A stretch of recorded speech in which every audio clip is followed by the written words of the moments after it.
thousands of years ago. Before great pyramids filled the horizon, before kings ruled vast empires, and before cities covered the land, human beings lived very different lives. Small groups moved from place to place, they hunted, they gathered food, and they followed the seasons. But then, something began to change. People started staying in one place, and in the middle of what is now central Turkey, something remarkable appeared. A settlement unlike almost anything we had seen before. Its name was Çatalhöyük. Today, it looks almost ordinary. Just two large mounds rising from the landscape of the Konya Plain. But beneath that quiet earth lies the remains of a settlement that was built almost 9,000 years ago. Thousands of people once lived here, but age is not what makes Çatalhöyük so fascinating. The real mystery is much deeper. Why did people choose to live like this? Çatalhöyük was not a city in the way we imagine cities today. There were no grand palaces, no massive stone walls, no wide streets, and strangely, there were almost no streets at all. The houses were built tightly against one another, wall beside wall, house beside house. And instead of walking through streets to enter their homes, people often climbed onto the roofs. The rooftops became pathways. People could move across the settlement from one roof to another, and when they wanted to enter their homes, they climbed down through an opening in the roof. Below those rooftops was another world. Families lived inside small rooms.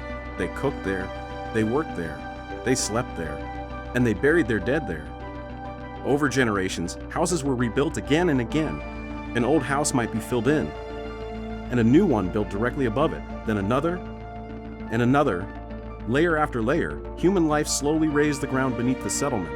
The city became a mound, a mountain made from thousands of years of human lives. And that is what makes Çatalhöyük so extraordinary. Archaeologists are not looking at the remains of one single moment. They are looking through layers of time. Every layer reveals another generation, another family, another home, another story. And inside some of these homes, strange paintings were discovered. Images of animals, wild bulls, hunting scenes, human figures, symbols whose meanings have been lost to time. Some rooms also contained evidence of unusual burial practices. The dead were often buried beneath the floors of the homes. People lived above them.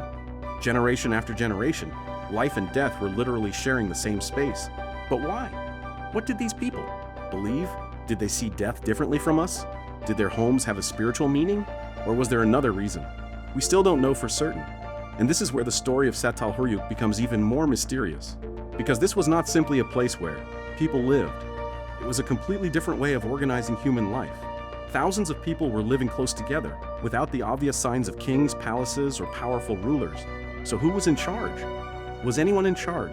How did thousands of people cooperate? How did they share food? How did they settle conflicts? And why did they stay here for so many generations? For thousands of years, Çatalhöyük survived. But it did not survive forever. Eventually, the settlement changed. The way people lived began to change. Their relationship with the surrounding environment changed. And slowly, people began to leave. The rooftops became silent. The homes were abandoned. The fires went out. And the settlement was eventually covered by the earth. For thousands of years, almost nobody remembered it, until archaeologists began digging, and beneath the soil, they found something extraordinary, a lost world. A world that had been hidden almost in plain sight. But perhaps the greatest mystery of Çatalhöyük is not why it disappeared. It is why people built it this way in the first place. Why did they live so closely together? Why did they enter their homes through the roofs? Why did they bury their dead beneath the floors? And what did the strange paintings on their walls really mean? The answers are still buried beneath the ground. And in the next chapter, we are going inside those ancient homes to discover what everyday life was really like in one of humanity's earliest settlements. Imagine waking up nearly 9,000 years ago. There is no sound of traffic, no roads, no shops, no towers rising above the horizon. Instead, you open your eyes inside a small room made of mud brick. The walls around you are covered with traces of paint. Someone is preparing food nearby. A small fire burns. Above you is the roof, and that roof is not just the top of your house. It is the street. This was everyday life in Çatalhöyük. The settlement was built so tightly that houses were packed together with very little open space between them. There were no normal streets running through the neighborhood. Instead, people moved across the rooftops. During the day, the roofs would have been filled with activity. People could walk from one part of the settlement to another without ever stepping onto a street. Children could play, people could work, food could be prepared, and neighbors could meet above the houses. Then, when it was time to enter a home, they would climb down through an opening in the roof. It sounds strange to us, but to the people of Çatalhöyük, this may have felt completely normal. The house was not simply a place to sleep. It was the center of life. Inside, families cooked food, made tools, worked with materials, slept, and performed rituals. The walls were sometimes decorated with paintings and carefully shaped features. Some rooms appear to have had special importance.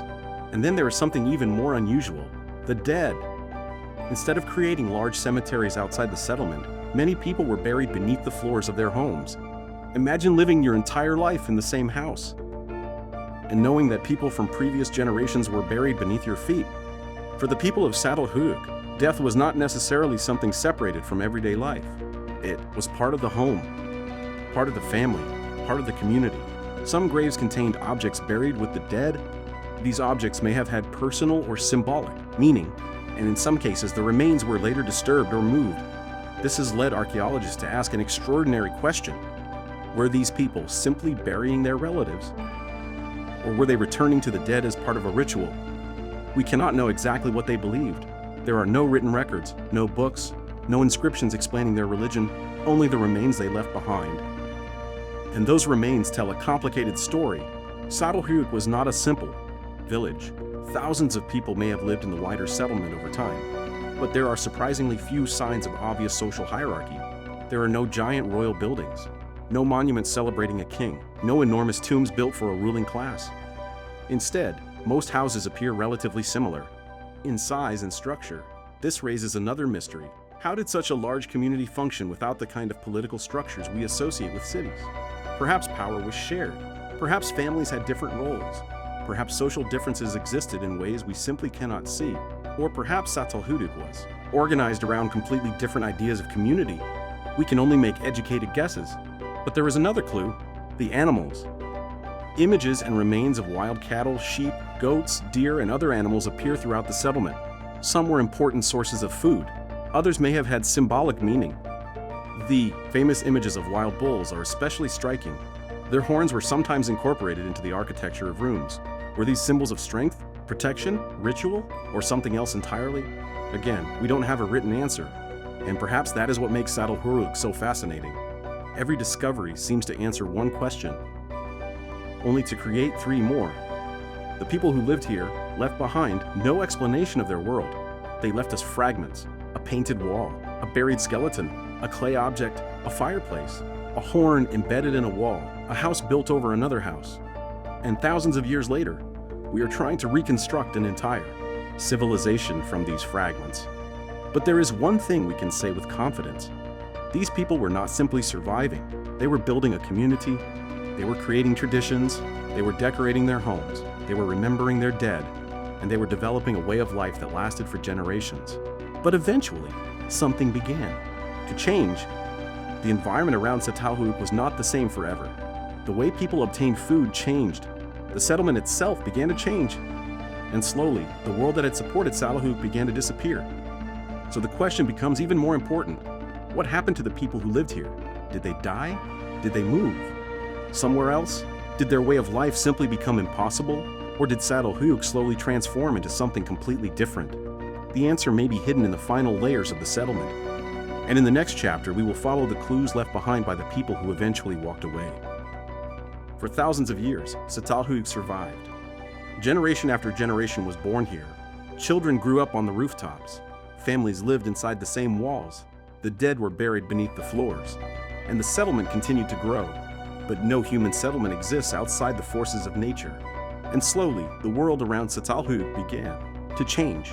The landscape that had once supported this community was not permanent. The rivers shifted, the wetlands changed, the climate changed, and the animals and plants that people depended on were not always available in the same way. For the people of Çatalhöyük, this mattered because their entire way of life depended on the land around them. They hunted wild animals, they gathered plants, they grew crops, they raised animals, and they learned to survive by using almost everything the environment could provide. But surviving in one place for generations also had consequences. The more people lived in one area, the more pressure they placed on the land. Fields had to produce food, animals needed grazing areas, Wood had to be collected, water had to be available, and thousands of people could not simply ignore these limits. Evidence from Çatalhöyük suggests that the people who lived there experienced periods of stress. Their diet changed over time, their relationship with animals changed, and some archaeological evidence suggests that living conditions may have become more difficult as the settlement developed. There are even signs that disease and physical stress affected some members of the community. This is important because Çatalhöyük was not a perfect ancient paradise. It was a real human community, and real communities have problems. Crowded living conditions can create challenges. Food can become harder to obtain, resources can become limited, and when people live close together for hundreds of generations, small problems can become much bigger. Yet the people did not immediately leave. Instead, they adapted. They changed their homes. They changed the way they used their environment. They changed what they ate. They changed how they organized their lives. This tells us something important about them. They were not simply trapped by their environment. They were constantly responding to it. But eventually, adaptation was not enough. The settlement began to change in a deeper way. The tightly packed houses became less dominant. Some areas were used differently. The old pattern of building house after house began to weaken. The community that had once shared a remarkably similar way of life was becoming something else. And this may have happened slowly. There may have been no single disaster, no massive army, no great fire that destroyed everything, no mysterious event that erased the population overnight. Instead, Çatalhöyük may have simply changed. People began living differently, and eventually many moved away. This is one of the most important lessons hidden in the ruins. Civilizations do not always disappear with a dramatic ending. Sometimes they fade. A tradition becomes less important, a building style changes, a settlement becomes smaller. People begin moving toward other places, and after enough generations, the original world is gone. This may be what happened at Çatalhöyük. The people did not necessarily vanish. Their descendants may have continued living in other communities. They may have carried their knowledge, traditions, and memories with them.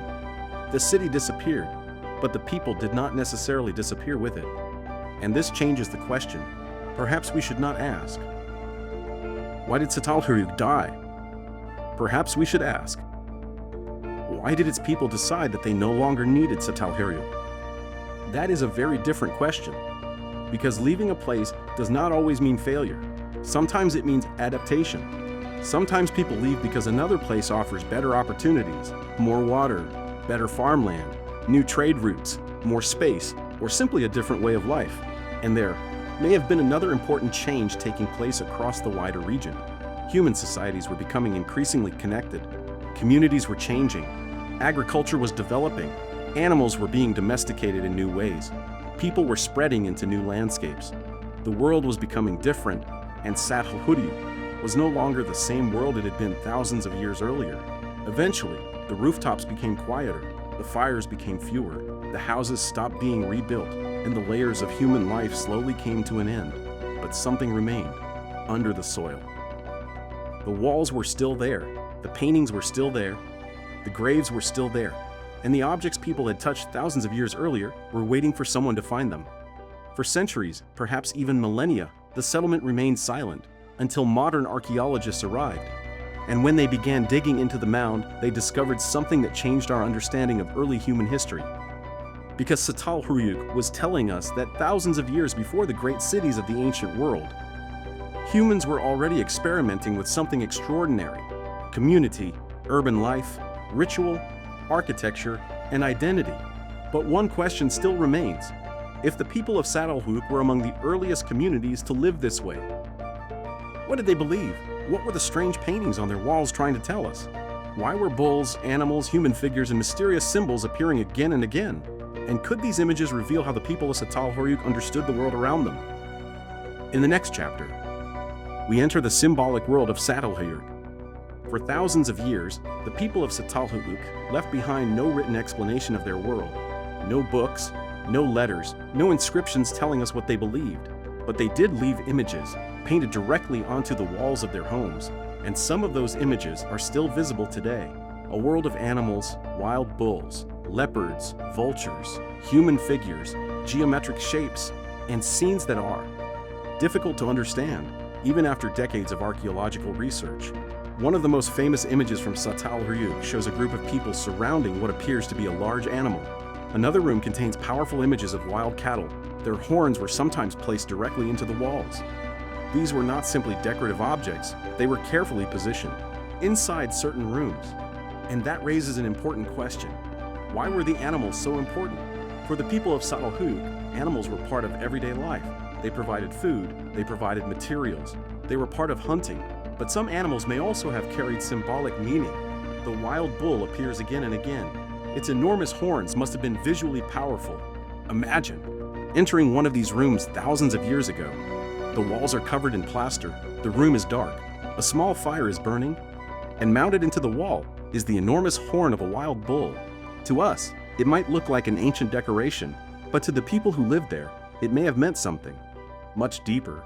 Perhaps it represented strength, perhaps protection, perhaps death, perhaps fertility, or perhaps something we no longer have a word for. We have to be careful here. Archaeologists can study where objects were found, they can examine how rooms were built, they can compare patterns across thousands of discoveries, but they cannot simply look at an ancient painting and know what it meant. The people who created these images are gone. Their language is unknown. Their stories were never written down, so every interpretation comes with uncertainty, and that uncertainty is part of the mystery. One of the most unusual discoveries at Çatalhöyük involves human burials. People were sometimes buried beneath the floors of their homes, but some remains appear to have been disturbed after burial. Bones may have been moved, and in some cases parts of the body seem to have been treated differently. Why? Perhaps the dead remained important to the living. Perhaps families returned to their ancestors. Perhaps the body itself had a special meaning. Or perhaps these practices were connected to beliefs about life after death. Again, we cannot know for certain, but there is something we can observe. The people of Çatalhöyük did not completely separate the world of the living from the world of the dead. Their homes were places where both existed together. A child could sleep in a room where an ancestor had been buried beneath the floor. A family could prepare food above the remains of someone who had lived generations earlier. Death was physically beneath everyday life, and that may have shaped the way people understood their homes. Their ancestors were not somewhere far away, they were literally beneath them. But the mysteries continue. Some paintings appear to show animals, others may represent people. Some images are so abstract that we cannot confidently identify what they represent at all. There are geometric patterns, lines, shapes, repeated symbols, and because there is no written explanation, modern. Viewers naturally want to turn them into a story, but the real story may be more complicated. Perhaps there was no single religion shared by everyone. Perhaps different families had different beliefs. Perhaps the meaning of an image changed over generations, and perhaps some paintings were not religious at all. They may have been memories, stories, symbols of identity, or simply decoration. This is one of the great challenges of archaeology. We can uncover the past, but we cannot always recover its meaning. We can find the object, but not the thought behind it. We can see the painting, but not the person who painted it. And yet, these fragments still tell us something remarkable. The people of Çatalhöyük were not simply trying to survive. They were trying to understand their world. They were creating symbols. They were remembering their dead. They were giving meaning to animals, people, and places. In other words, they were doing something deeply human. They were creating a culture. And perhaps this is why Çatalhöyük matters so much. It forces us to reconsider what an early human settlement really was. These were not people waiting for civilization to begin. They were already creating their own version of it. But there is still one final mystery, after thousands of years of life. After generation upon generation built homes on top of homes, the settlement was eventually abandoned, the people left, and the place that had once been filled with voices slowly became silent. Why? Was the land no longer able to support them? Did new ways of living make Çatalhöyük unnecessary?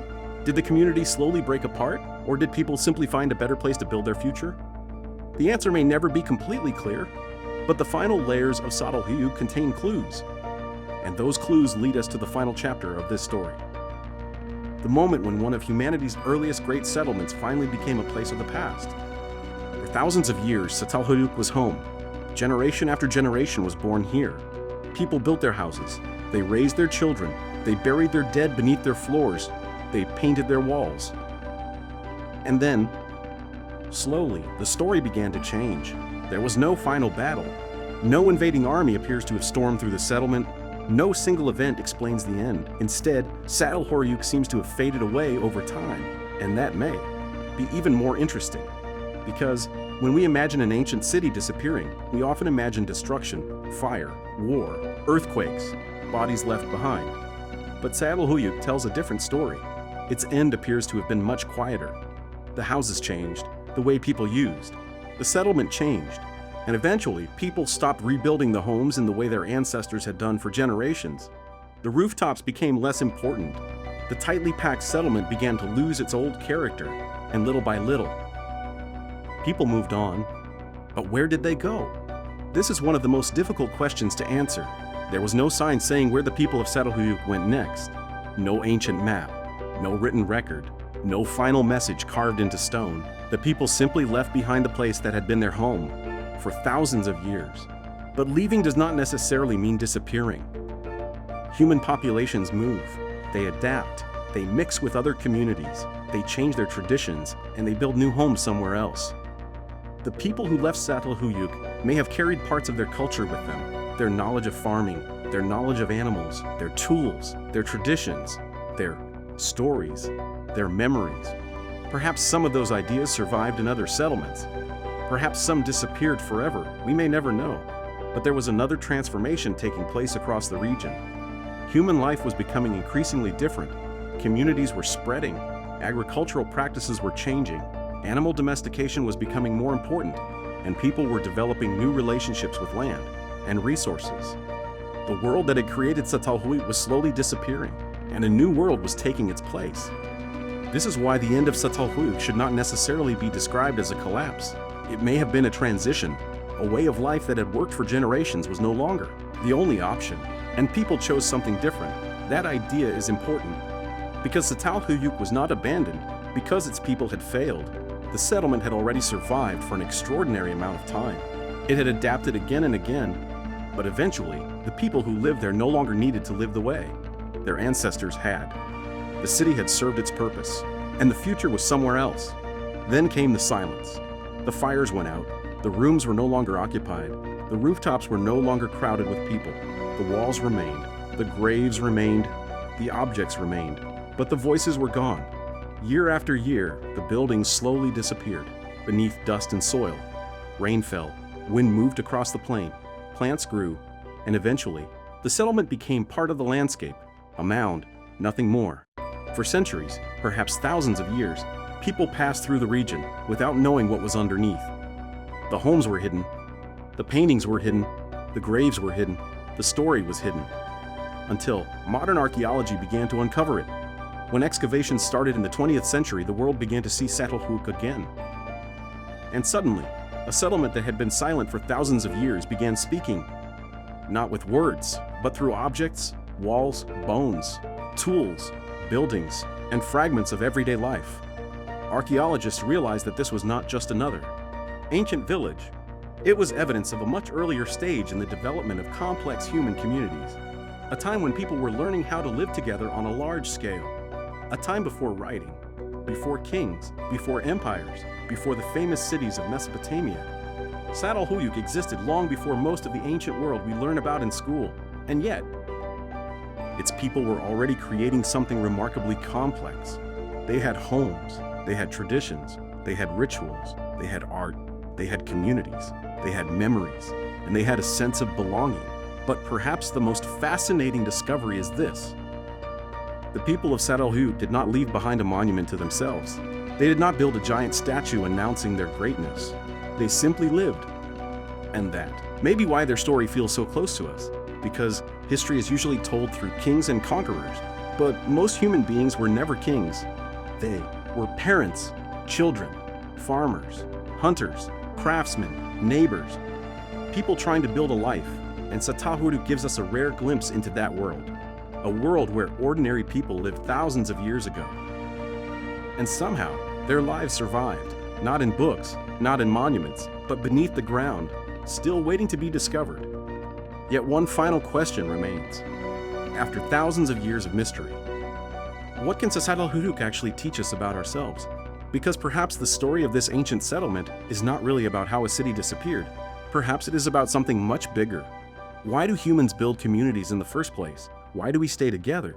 Why do we create traditions? Why do we remember the dead? And why, after generations of building the same world, do we eventually decide to leave it behind?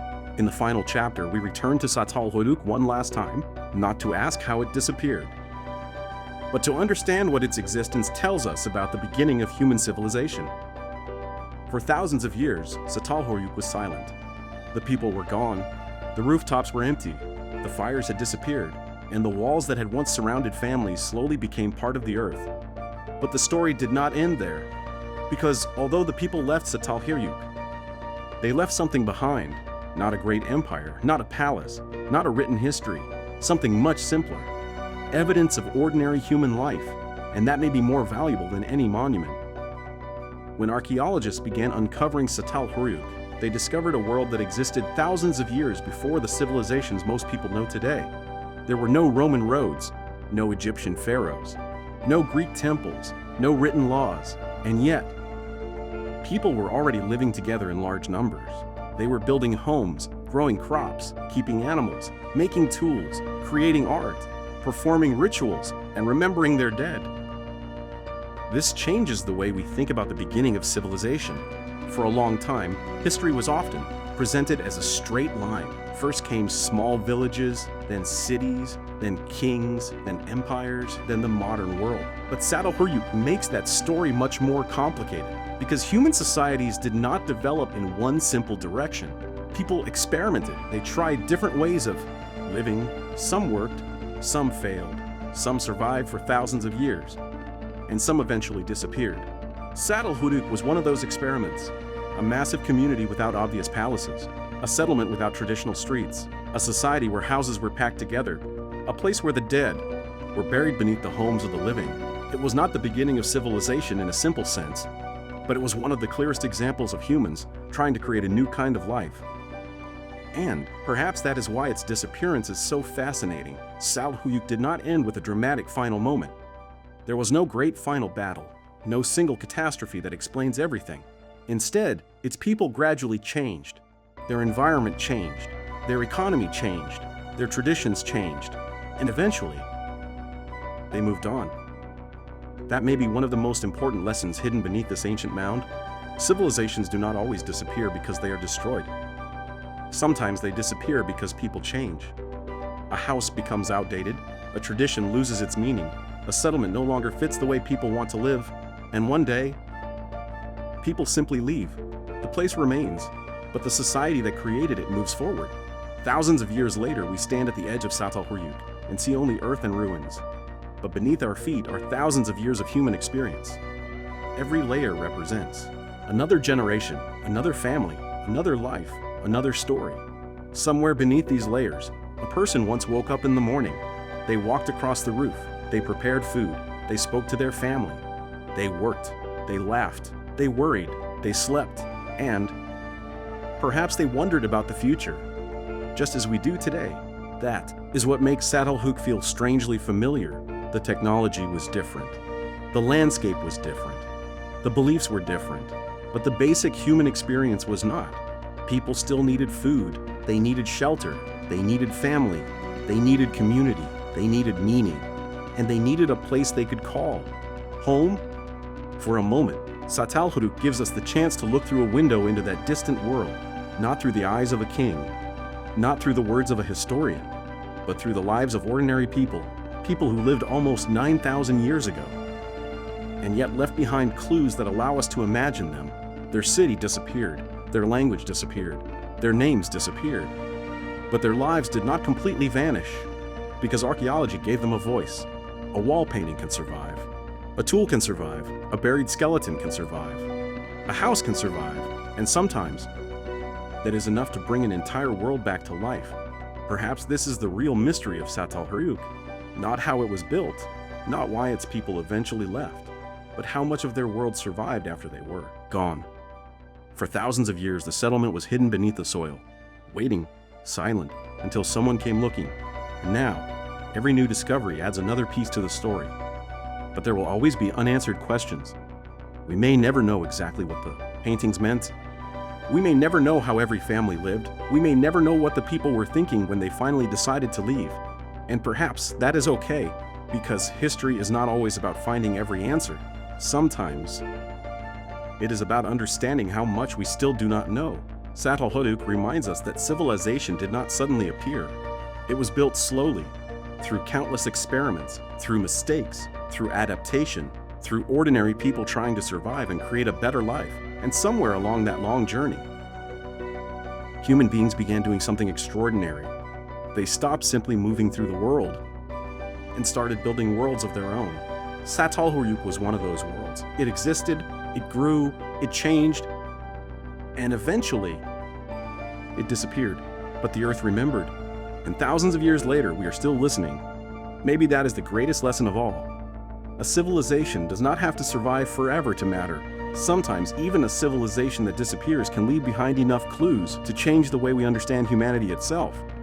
And beneath the quiet soil of central Turkey, the story of Çatalhöyük is still being written. Thanks for watching, and I'll see you in the next story.